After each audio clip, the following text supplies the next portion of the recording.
Greg Ruff with you and Kenny Thomas again, segment 2, and we're just continuing to talk. I want to touch on this real quickly before we get too far along.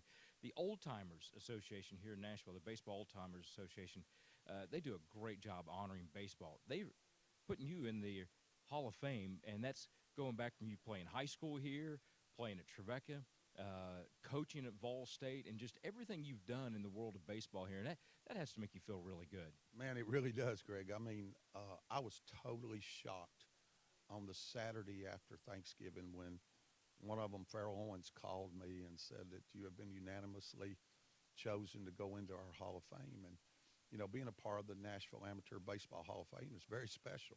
No doubt about that. That is very special. And so you know, you kind of feel like when you've been gone 15 and a half years, they kind of forget about you. You know, you're old news. So it was kind of a shock to me. And tonight's banquet has Dale Murphy as the guest speaker. So just to be in the same room with Dale Murphy is obviously a big plus. And I think I understand that they're giving an award for Mr. Baseball tonight, which is a yearly award. Somebody's done something in the past year.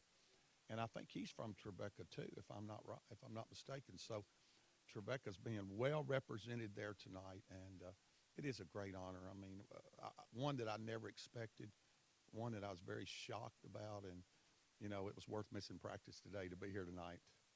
And so what you've done, actually, we're going to go out to the baseball field, and you're going to scout the Trevecca baseball practice out here, I'm sure. No, Chris Mercado is a guy who played here at Trevecca. He got a great story, and he has taken the South Nashville All-Stars to the Little League World Series 2 years in a row, so they're honoring him out there today. But talk about it a little bit when you look at what Trevecca baseball is doing now. And I know you've taken a glimpse at the field a couple of times over the years. We're going to go out there in a little bit and look at it a little bit more. But just talk about the field, because I know that was such a big part of what you guys did. And it's really in the fabric of baseball. Well, you know, facilities, everything, especially in this day and time with recruits. You can't hide that fact. They come in and look at facilities. What do you have? So putting the lights out on Trevecca's field has been a big plus for them.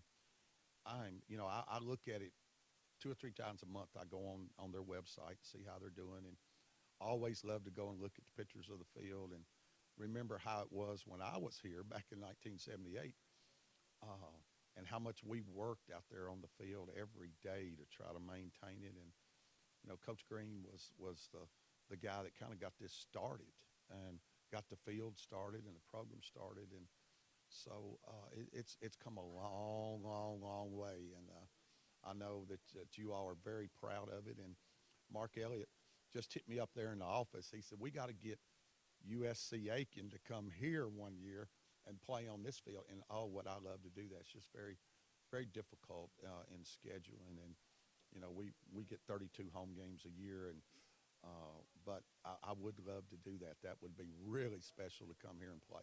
You're in a little better situation than we are, even though in our conference we're in a good situation. Most of our conference, most of our regions up north, so they do want to come down here and play. But you're even in better situations. You're a little further south and got even better weather. So people, you don't have anybody any need for people wanting to come visit you, do you? No, I mean we've opened up Lincoln Memorial. This will be like the 12th, 13th straight year. And there's people on our schedule that's just automatic every year. And, you know, since the NCAA cut us, and that's been a sore subject for me, when they cut us to 50 games, well, most conferences now are playing 30. So it only gives you 20 non-conference. And it's made it much more difficult to schedule than it used to be with 56, because now they're playing 30 conference games, so they're hand-picking who they want to play. So it's been very difficult for us the last few years to fill our schedule, because people just won't play us, and they won't play any Peach Belt teams. They'd rather go play somebody else, and so it's made it very difficult. And I'm not an opponent of the 50 games.